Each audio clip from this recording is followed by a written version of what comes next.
Assalamualaikum warahmatullahi wabarakatuh. Hasan Basri adalah seorang ulama yang memiliki ilmu yang sangat luas, hingga mendapat gelar sebagai Syaikhul Basrah. Beliau seorang ahli fikih, ahli hadis, sekaligus ahli tafsir. Perkataannya pun bertebaran dalam kitab fikih, tafsir, dan hadis. Beliau adalah seorang penasihat yang kukuh, dan selalu mempraktekkan apa yang beliau serukan, sehingga beliau mampu menyentuh banyak hati manusia. Hasan Basri adalah seorang ulama salaf terkemuka. Beliau lahir pada tahun 21 Hijriah, di Madinah. Nama lengkap beliau adalah Abu Said Al-Hasan, Ibnu Abu Al-Hasan Yasar Al-Basri. Ayahnya bernama Yasar, seorang mantan budak Zaid bin Sabit Al-Ansari. Sedangkan ibunya bernama Hairah binti Said bin Zaid, seorang hamba sahaya milik Ummu Salamah, istri Nabi Muhammad. Ketika masih bayi, Hasan Al-Basri sering ditinggalkan oleh ibunya untuk memenuhi kebutuhan istri Nabi. Ketika Hasan Al-Basri menangis, Ummu Salamah selalu meletakkan Hasan Al-Basri ke dalam pangkuannya, kemudian beliau menyusuinya, agar tangisannya reda. Tatkala beliau sudah mulai bisa berjalan, beliau secara aktif sering mengunjungi rumah Ummahatul Mukminin.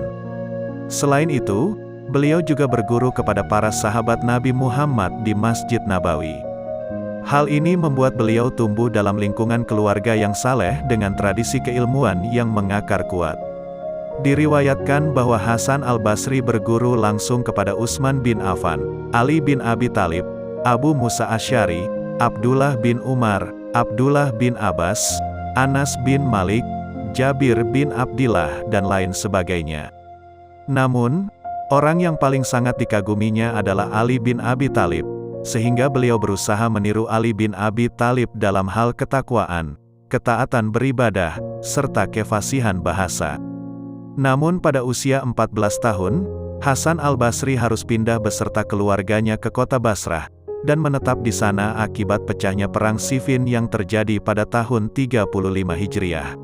Dari sinilah beliau mulai dikenal dengan sebutan Al-Basri. Beliau pun kemudian dikategorikan sebagai tabi'in, julukan untuk mereka yang hidup setelah generasi sahabat Rasulullah. Di kota Basrah, Hasan Basri mendirikan sebuah pesantren sufi, karena keprihatinannya melihat gaya hidup masyarakat yang telah terpengaruh oleh kehidupan duniawi. Salah satu muridnya yang paling terkenal adalah Wasil bin Atta, seorang pendiri aliran Mu'tazilah. Suatu ketika Malik bin Dinar pernah membahas tentang orang yang memiliki pengaruh terhadap hati banyak manusia. Beliau berkata, "Demi Allah, menurut kami mereka adalah Hasan Basri, Said bin Jubair, dan lain-lain." Dengan ucapan salah satu orang dari mereka, Allah menghidupkan banyak manusia. Hasan Basri wafat pada malam Jumat awal bulan Rajab pada tahun 110 Hijriah. Beliau hidup kurang lebih selama 88 tahun. Jenazahnya disaksikan dan disalatkan di Basrah selepas salat Jumat dan diiringi jutaan umat manusia. Semoga Allah merahmati Hasan Basri dan menempatkannya dalam keluasan surganya. Inilah kisah singkat kehidupan Hasan Al-Basri. Semoga bermanfaat bagi kita semua.